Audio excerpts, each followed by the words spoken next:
नमस्कार, स्वागत है आप सभी का देवभूमि समाचार में। मैं आपके साथ निकिता कश्यप। बुलेटिन की शुरुआत करते हैं। मुख्यमंत्री पुष्कर सिंह धामी ने शिक्षक दिवस के अवसर पर प्रदेश के सभी शिक्षकों को शुभकामनाएं दी हैं। तो वहीं इस मौके पर उन्होंने पूर्व के राष्ट्रपति, शिक्षाविद और दार्शनिक डॉक्टर सर्वपल्ली राधाकृष्णन को उनकी जयंती पर श्रद्धांजलि अर्पित करते हुए कहा कि शिक्षक ही सच्चे राष्ट्र के निर्माता हैं। और मुख्यमंत्री पुष्कर सिंह धामी ने यह भी कहा कि छात्र छात्राओं का चरित्र निर्माण कर उन्हें योग्य नागरिक बनाना में शिक्षकों की अहम भूमिका होती है। उन्होंने आगे यह भी कहा कि राष्ट्र निर्माण में शिक्षकों का योगदान सबसे बड़ा है, क्योंकि वे न केवल विद्यार्थी को शिक्षित करते हैं बल्कि समाज को नई दिशा भी देते हैं।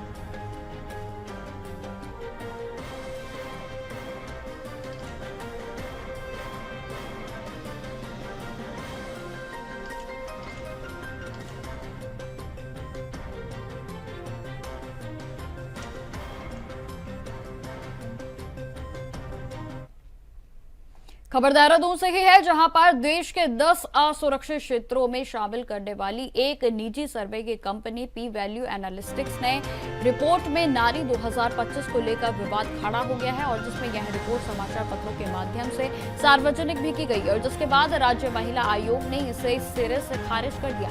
आपको बताते चले कि आयोग ने स्पष्ट किया है कि यह सर्वे ना तो राष्ट्रीय महिला आयोग, न राज्य महिला आयोग और न ही किसी सरकारी संस्था के द्वारा कराया गया है। राष्ट्रीय महिला आयोग ने भी इस रिपोर्ट से किसी प्रकार के जुड़ाव से इनकार किया है। तो वहीं मुख्यमंत्री पुष्कर सिंह धामी ने इस पूरे मामले पर प्रतिक्रिया देते हुए कहा कि सर्वे में जो आंकड़े दिखाए गए हैं वे भ्रामक और तथ्यहीन हैं।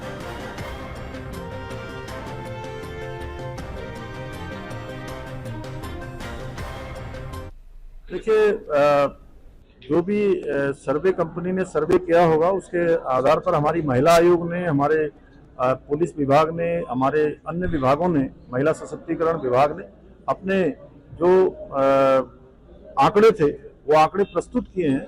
वो आंकड़े सत्य से परे हैं, इसलिए अगले दिन जिन अखबारों में इसका समाचार प्रकाशित हुआ था उसी अखबार में अगले दिन के सही आंकड़ों के साथ वो समाचार भी प्रकाशित हुआ। इस प्रकार की फैब्रिकेटेड चीजें नहीं होनी चाहिए। हमारे यहाँ महिला सशक्तिकरण के क्षेत्र में बहुत अच्छे काम हो रहे हैं। हमारी महिलाएं आज बहादुरी से आगे बढ़ रही हैं, एक से एक अच्छा काम कर रही है। उनके अंदर एक कौशल भी है, उनके अंदर अच्छी सामर्थ्य भी है और अच्छा परिश्रम भी है। तो निश्चित रूप से ऐसे समाचार और इस प्रकार के जो आकलन हैं, जो बहुत ज्यादा विस्तृत में होकर बहुत सूक्ष्म होते हैं, उससे महिलाओं का मनोबल टूटता है। जबकि हमारी महिलाओं ने हमेशा क्रांति की है उत्तराखंड राज्य को आगे बढ़ाने में, चलाने में। और आदरणीय प्रधानमंत्री जी का जो कथन कि 21वीं सदी का तीसरा दशक उत्तराखंड का दशक होगा, उसमें हमारी मातृशक्ति की बहुत बड़ी भूमिका होने वाली है। खबरों में आगे बढ़ते हैं। केंद्र सरकार के द्वारा वस्तु एवं सेवा कर यानी कि जीएसटी में किए गए हालिया बदलावों पर बीजेपी के प्रदेश अध्यक्ष महेंद्र भट्ट ने हमारे संवाददाता हितेश त्यागी से बातचीत में कहा कि ये निर्णय आम जनता के हित में है और सरकार का भरोसेमंद कदम भी साबित होंगे। आगे उन्होंने क्या कुछ जानकारी दी, सुनिए। भाजपा के प्रदेश अध्यक्ष महेंद्र भट्ट जी हमारे साथ मौजूद हैं। जीएसटी को लेकर चर्चा करेंगे। अध्यक्ष जी, किस तरीके से देखते हैं जीएसटी को 2 स्लैब में रखा है, आम जन में एक चर्चा का विषय बन गया है और देखा जा रहा है कि उसके काफ़ी सारे फायदे भाजपा गिना रही है, किस तरीके से देखते हैं? देखिए, मैं देश के प्रधानमंत्री जी का, वित्त मंत्री का आभार व्यक्त करता हूं कि जीएसटी के बारे में जिस प्रकार की भ्रांतियां पिछले दिनों बनी हुई थी और कांग्रेस के लोगों ने तो जीएसटी को पे ही प्रश्न खड़ा कर दिया था, लेकिन जीएसटी ने राजस्व बढ़ाने में बड़ा योगदान दिया, लोगों को सुविधाएं हुई, टैक्स से अनेकों स्लैब थे वो कम किए और अब तो उनको 2 स्लैब में लाकर खड़ा कर दिया है। अनेकों वस्तुओं पे जो दिनचर्या की वस्तुएं, दिन प्रतिदिन यूज वाली वस्तुएं हैं, उन पर जीएसटी पूरी तरह शून्य कर दिया गया है और स्लैब भी बहुत घटा है। तो मैं कह सकता हूँ कि खासतौर पर उत्तराखंड दृश्य में कहूँगा तो हमारे बड़े संख्या यात्री आता है, यात्री को रोज़मर्रा की चीज़ें अब सस्ती उपलब्ध होंगी, जिससे यात्रा सुगमता भी होगी और एक अच्छा मैसेज उत्तराखंड के अंदर इसके नाते होगा और भारत सरकार के राजस्व में भी इससे वृद्धि होगी। कांग्रेस का कहना है कि जब जब चुनाव नज़दीक आते हैं और इस तरह की चीज़ें केंद्र सरकार लेकर आती है और पूरे देश भर की जो भाजपा है वो महिमा मंडन में लग जाती है, क्योंकि चुनाव नज़दीक है। इस लिहाज से भारतीय जनता पार्टी की सरकारों ने इस तरह का जो कदम है वो उठाने का काम किया है, किस तरीके से देखते हैं कांग्रेस? जीएसटी तो भारत सरकार ने तय किया है, 27 स्टेट का चुनाव होना है। भारत सरकार अगर जीएसटी लाई है पूरे देश के लिए लाई है, उत्तराखंड में उसका लाभ होने वाला है। उत्तराखंड के होने वाले लाभ को अगर जनता तक हम पहुंचा रहे हैं तो दल के नाते हमारा कर्तव्य है। और दल ही नहीं, मैं कह सकता हूँ पूरे उत्तराखंड का जनमानस जीएसटी के इस जो स्लैब वाई संशोधन हुआ है इसके पक्ष में है। एक खुशी की लहर लोगों में है। इस खुशी में कांग्रेस के लोगों भी शामिल होना चाहिए। अध्यक्ष जी, नारी 2025 की एक रिपोर्ट आई है जो निजी सर्वे की रिपोर्ट है, जिसमें 300 से 400 महिलाओं की या लड़कियों की उसमें कैसी चीज़ें हैं। उन्होंने जो रिपोर्ट है उसमें ये साफ तौर पर कहा है कि वो असुरक्षित तरीके से दिखाई गई है। उस सर्वे को किस तरीके से आप देखते हैं? देखिए, पहली बात तो मैं स्पष्ट अभी कह सकता हूँ कि जो भी एजेंसी सर्वे की थी, अब ऐसा लगता है कांग्रेस द्वारा पैसों पे बनी हुई रिपोर्ट है। और उत्तराखंड के अंदर खास तौर पर जो हमारा जो यहाँ का पुलिस विभाग है, हमारे जो खुफिया विभाग है, जब उनके द्वारा चीज़ों का पता लगाया जाता है बहुत जल्दी उसके का भी पर्दाफाश होगा। जिस प्रकार का माहौल उत्तराखंड के अंदर बनाने का प्रयास किया, अगर सबसे ज़्यादा सुरक्षित अगर मातृशक्ति कहीं है तो उत्तराखंड राज्य के अंदर है, देहरादून के अंदर है। इसलिए इस प्रकार के सर्वे का हम किसी भी रूप में हम उसको संज्ञान नहीं लेंगे। और मैं ये कह सकता हूँ कि पिछले दिनों कांग्रेस ने इसके लिए एक आभा मंडल बनाने का प्रयास किया, लेकिन कांग्रेस अपने ही जाल में फंस चुकी है। क्योंकि उत्तराखंड की जनता जानती सत्यता क्या है। अगर आप दूसरे देशों दूसरे राज्यों की कल्पना करोगे, दूसरे राज्यों के सापेक्ष उत्तराखंड के अंदर मातृशक्ति बहुत सुरक्षित है और ये हर सर्वे में निकल कर आया है। कांग्रेस के एक नेता हैं गुरविंदर सिंह सप्पल, उन्होंने कहा है कि जिस समय आरएसएस आए थे, कांग्रेस आई थी, तो उस समय आरएसएस का मत अलग था, कांग्रेस का मत अलग था। कांग्रेस का साफ तौर पर कहना था कि आज़ाद भारत में सभी एक होंगे, लेकिन राष्ट्रीय स्वयंसेवक संघ का कहना था कि सभी एक नहीं होंगे। ये बयान गुरविंदर सिंह सप्पल ने दिया। इसे किस तरीके से देखते हैं? देखिए भैया, गुरविंदर सिंह जी उत्तराखंड को न जानते हैं न समझते हैं। क्षणिक कुछ दिनों मीडिया में अपनी फोटो छिपाने के लिए उत्तराखंड आगे हैं। मैं कह सकता हूँ संघ की का जो दृष्टिकोण है भारत को एक करना ही है। आज अगर राष्ट्रवादी शक्तियाँ देश के अंदर खड़ी होती हैं तो संघ का बहुत बड़ा योगदान है। इसलिए संघ के बारे में बिना जाने किसी प्रकार का बयानबाजी करना ये कांग्रेस के लिए उचित नहीं है। और कांग्रेस के अंदर मैं कह भी सकता हूँ, कांग्रेस के अंदर संघ को समझने की बुद्धि रखने वाले लोग हैं भी नहीं। इसलिए संघ पर इस प्रकार बयानबाजी करके वो केवल का जंग हसाई का कारण बनते हैं। आपदा जिस तरीके से आई है, बड़ा नुकसान हुआ है, लगातार मुख्यमंत्री मूवमेंट कर रहे हैं, आप भी लगातार मूवमेंट में हैं। अब मुख्यमंत्री उस तरीके से देखने वाले हैं क्योंकि जिस तरीके से सड़कों को नुकसान पहुंचा है, धरातल पर घूमकर गाड़ियों से निरीक्षण करेंगे। आप किस तरीके से देखते हैं? देखिए, हमारा मत है 15 सितंबर के बाद माननीय प्रदेश के मुख्यमंत्री जी वाहन के माध्यम से अनेकों जिलों के अंदर जाएंगे, अनेकों गाँव में रात्रि प्रवास करेंगे। और उनका भी है कि 50 दिन का समय दिया है, गड्ढा मुक्त सड़क होगी। और क्योंकि बरसात के बाद स्वाभाविक रूप से बहुत आवश्यक होता है। और मैं आपको कह सकता हूँ मुख्यमंत्री जो कहते हैं, जो ठानते हैं, वो धरातल पर उतारते हैं बहुत जल्दी। क्योंकि इंद्रदेव से हम प्रार्थना भी कर रहे हैं कि बहुत हो चुका है, इस बार खुशी के आंसू बहुत बहा दिए हैं। क्योंकि उत्तराखंड के अंदर भारतीय जनता पार्टी ने चाहे नगर निगम हो, चाहे नगर पालिका हो, बाद में पंचायत चुनाव हो, उसमें अभूतपूर्व जीत हासिल की है। इंद्रदेव भी खुश है, लेकिन ये खुशी दुख में तब्दील ना हो, इसलिए हम इंद्रदेव से प्रार्थना करते हैं कि अब अपना जो विकराल स्वरूप है उसको देवभूमि के अंदर कृपा की दृष्टि के रूप में लाए। और धीरे धीरे हम प्रयास करेंगे कि एक बार उत्तराखंड के अंदर सारी सड़कें ठीक हो जाएं। सर, कांग्रेस वोट चोर की आरोप लगा रही थी। अरे भैया देखो, कांग्रेस वोट चोर के जो प्रमाण है कांग्रेस स्वयं दे रही है। उनके नेताओं के दो जगह कार्ड है। कांग्रेस 2 बार कांग्रेस के नेता राहुल गांधी 2 जगह से जीतते हैं और बाद में उनकी बहन भी 1 जगह से जीतती है। तो आखिरकार आरोप किस पे लगा रहे वोट चोरी का? ये सोचने वाली बात है कि देश का निर्वाचन आयोग स्वायत्त संस्था है और स्वायत्त संस्था द्वारा जो निर्णय लिए जाते हैं उसका भारत के लोकतंत्र में सब लोग स्वागत करते हैं। और भारत के लोकतंत्र की सबसे मजबूती का जो आधार है वो भी मतदान है। मतदान स्वच्छ हो, मतदान शांतिपूर्ण हो, इसके लिए निर्वाचन आयोग प्रयास करता है और सरकार उसका साथ देती है। बीजेपी के प्रदेश अध्यक्ष महेंद्र भट्ट जी हमारे साथ मौजूद थे, जिन्होंने साफ तौर पर कहा है कि कांग्रेस पार्टी को खुद के गिरबान में झांकने की जरूरत है। वह उत्तराखंड में अपनी बात को रखने के लिए सही है, लेकिन अनर्गलन आरोप कांग्रेस पार्टी को नहीं लगाने चाहिए। कैमरा पर्सन हर्ष सोनियाल के साथ हितेश त्यागी, इंडिया वॉइस, देहरादून।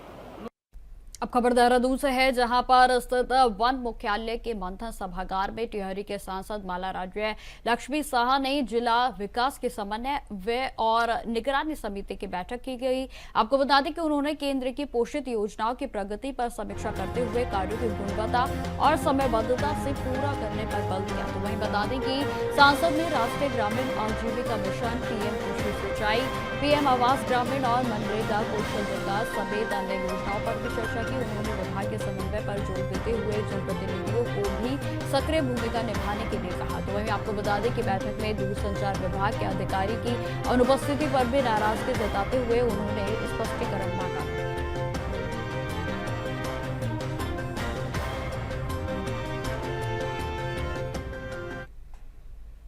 अब खबर रानीखेत से है, जहां पर ताड़ीखेत ब्लॉक सभागार में आयोजित बीडीसी की पहली बैठक में कई महत्वपूर्ण मुद्दे जोर शोर से उठाए गए। बताते चले कि बैठक में ग्राम सभाओं की समस्याएं सदन के माध्यम से प्रस्तुत की गई और सबसे अधिक चर्चा सरकारी राशन वितरण प्रणाली की हुई, और जहां संयुक्त मजिस्ट्रेट गौरी प्रभात ने खाद्यान्न के अधिकारी दीपा पांडे को हर माह 7 तारीख तक डीलरों को राशन उपलब्ध कराने के निर्देश दिए। तो वहीं बैठक में जिला स्तर के अधिकारियों को शामिल करने पर भी जोर दिया गया। तो वहीं कालनू क्षेत्र में पंचायत के सदस्य महेंद्र फर्तियाल ने चोपटिया नागपानी देहोली के मोस्टर मार्ग के साथ साथ चोपटिया के पोस्ट ऑफिस में भी आधार केंद्र खोलने का प्रस्ताव रखा है। संयुक्त मजिस्ट्रेट ने जनप्रतिनिधियों के और अधिकारियों के बीच बेहतर तालमेल पर भी जरूरत पर जोर दिया है।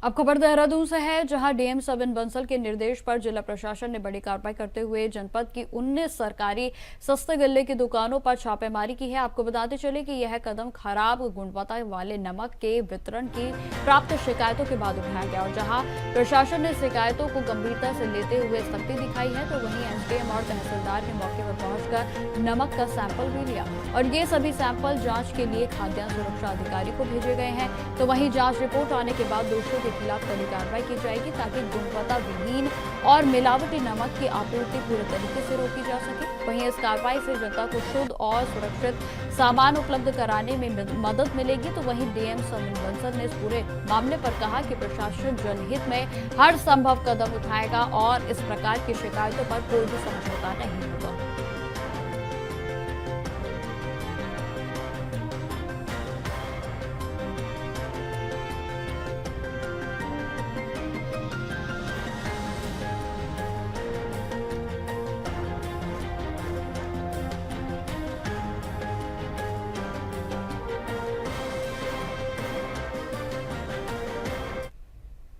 चलिए आपको सीधा लिए चलते हैं देहरादून, जहां शिक्षक दिवस के मौके पर कार्यक्रम हो रहा है और जहां पर सीएम पुष्कर सिंह धामी के द्वारा शिरकत की गई। शिक्षकगण, सभी शिक्षिकाएं, सभी उनके परिवार के जन, उपस्थित सभी महानुभाव और प्रिय छात्र एवं छात्राएं, मीडिया के सभी मित्र, मैं सबसे पहले तो आप सभी को आज शिक्षक दिवस की हार्दिक शुभकामनाएं देता हूं, बधाई देता हूं। और मैं इस अवसर पर महान शिक्षाविद, भारत के पूर्व राष्ट्रपति डॉक्टर सर्वपल्ली राधाकृष्णन जी को भी नमन करता हूं, जिनकी स्मृति में और सम्मान में शिक्षक दिवस मनाया जाता है।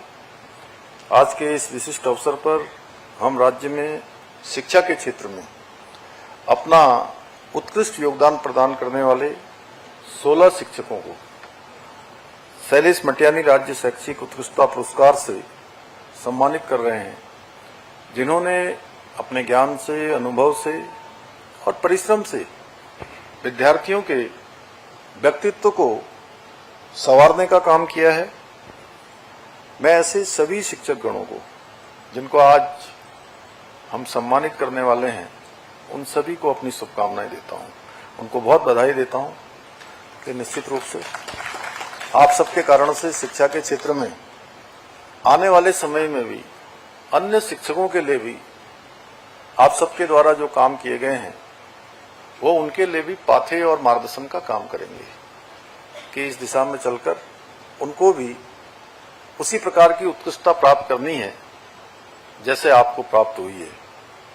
भाइयों बहनों, शैलेश मटियानी जी पहाड़ के दर्द और संवेदनाओं को गहराई से समझने वाले कथाकार थे। वे कभी किसी विचारधारा की सीमाओं में नहीं बंधे, परंतु कुछ लोग उनके आरंभिक दिनों की रचनाओं के आधार पर उन्हें वामपंथी रचनाकार मानते थे, किंतु अपने जीवन के उत्तरार्ध में वे पूरी तरह से इस देश की मूल चिंतन धारा की ओर आकृष्ट हुए और यही उनका वास्तविक स्वरूप था।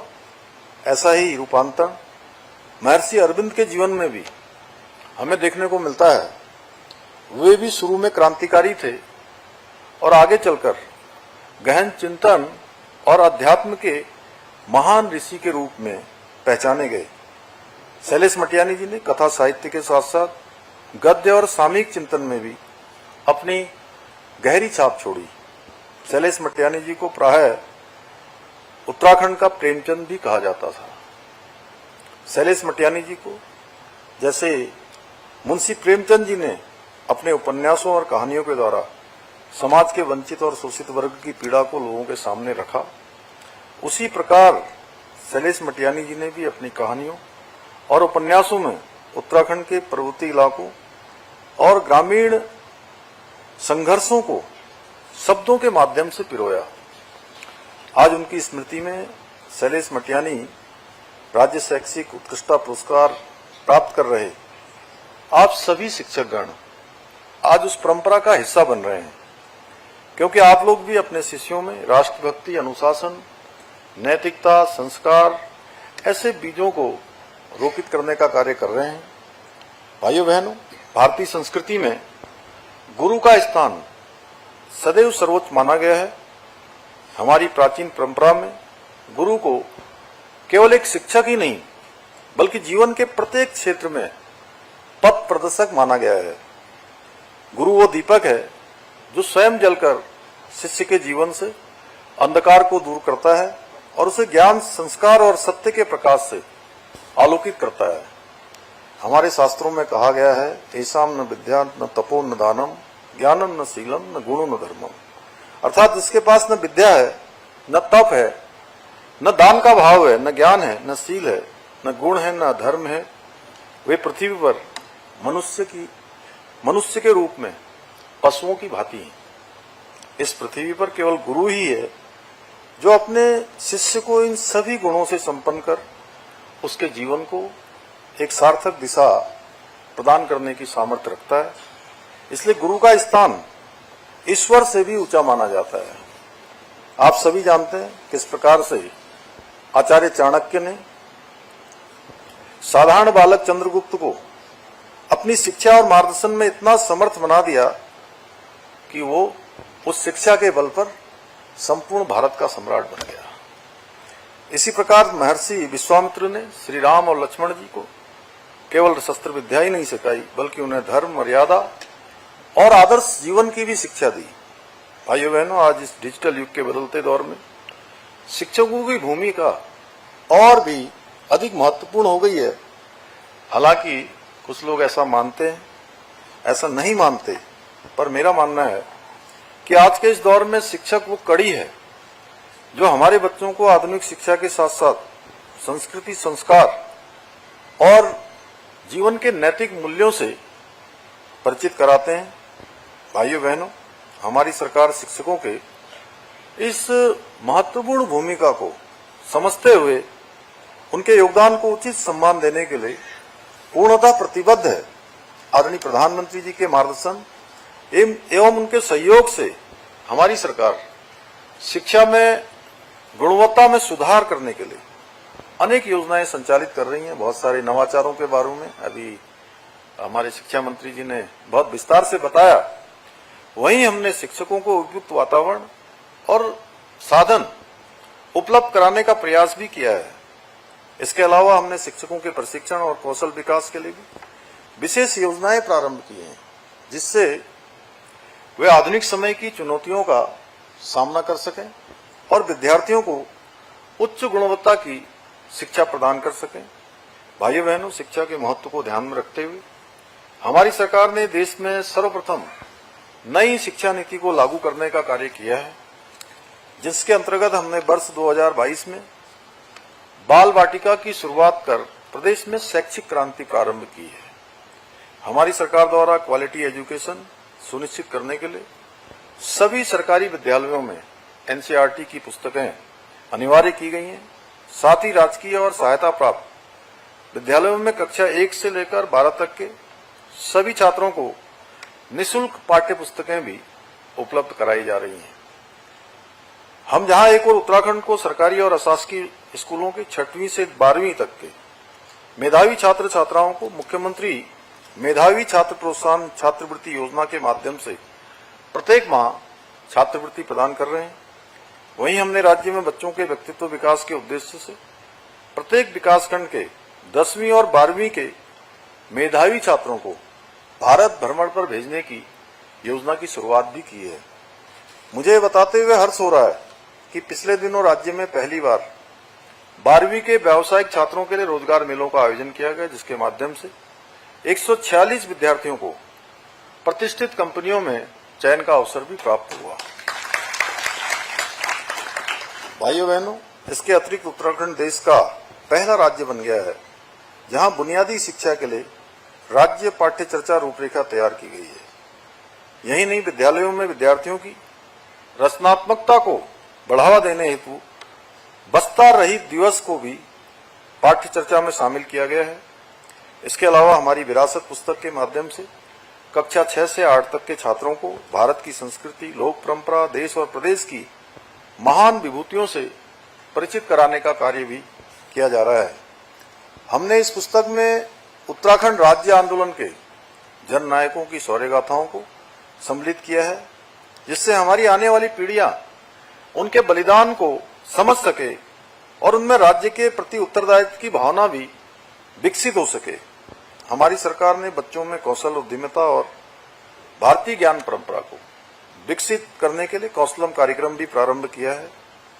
यही नहीं, हमारी सरकार द्वारा संघ लोक सेवा आयोग, एनडीए, सीडीएस आदि की लिखित परीक्षा पास करने वाले अभ्यर्थियों को साक्षात्कार की तैयारी हेतु 50,000 रुपए की वित्तीय सहायता भी प्रदान की जा रही है। भाइयों बहनों, हमारी सरकार ने युवाओं के भविष्य के साथ खिलवाड़ करने वाले नकल माफियाओं पर नकल कसने के लिए भी प्रदेश के अंदर देश का सबसे कठोर नकल विरोधी कानून लागू किया है, जिसका परिणाम है कि पिछले 3.5 वर्षों में राज्य में लगभग 25,000 से अधिक युवाओं को सरकारी नौकरियां प्राप्त करने में सफलता प्राप्त हुई। भाइयों बहनों, हमने अभी हाल ही में नया अल्पसंख्यक शिक्षा कानून भी एक विधेयक के रूप में हमने विधानसभा में उसको पारित किया है। इस कानून के तहत 1 जुलाई 2026 के बाद से उत्तराखंड में केवल वही मदरसे संचालित हो पाएंगे जिनमें हमारी सरकार सरकारी बोर्ड द्वारा जो निर्धारित पाठ्यक्रम है पढ़ाया जाएगा। साथ ही मदरसों में पढ़ाने वाले धार्मिक गुरु जो बिना किसी शैक्षिक योग्यता के केवल धार्मिक आधार पर बच्चों के भविष्य के साथ खिलवाड़ कर रहे थे, उन पर भी लगाम लगेगी। हमारा प्रयास है राज्य के शिक्षा के मंदिरों में तय मानकों के अनुरूप गुणवत्तापूर्ण शिक्षा दी जाए, न कि शिक्षा के नाम पर 500 वर्ष पुरानी कबीलाई मानसिकता की ओर धकेला जाए। भाइयों बहनों, हमारी सरकार उत्तराखंड को देश का श्रेष्ठ राज्य बनाने के अपने विकल्प रहित संकल्प के पूर्ण करने के लिए पूरी तरह से प्रतिबद्ध है। और मेरा मानना है कि जब हमारे छात्र एवं छात्राओं को, हमारे कर्णधारों को गुणवत्तापूर्ण शिक्षा प्रदान करने में सफल रहेंगे, तभी हमारा ये संकल्प पूर्ण हो सकेगा। और मुझे पूरा विश्वास है आप सभी शिक्षकगण अपने ज्ञान से, अनुभव से, अपने संस्कारों से उत्तराखंड के भविष्य को बेहतर दिशा प्रदान करेंगे और हमारे इस संकल्प को पूरा करने में अपना अमूल्य योगदान देते रहेंगे। इसी विश्वास के साथ एक बार फिर से आप सभी को शिक्षक दिवस की बधाई देते हुए और जिनको आज हम सब सम्मानित करने वाले हैं, उनको विशेष रूप से बधाई देते हुए उनके सबके आगे के उज्जवल भविष्य की भी मैं कामना करता हूं और अपनी बात को समाप्त करता हूं। धन्यवाद।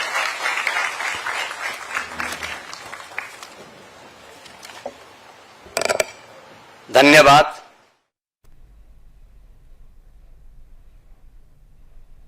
तो फिलहाल मेरे साथ इस बुलेटिन में इतना ही। देश दुनिया की तमाम खबरों की जानकारी के लिए बने रहे हमारे साथ। नमस्कार।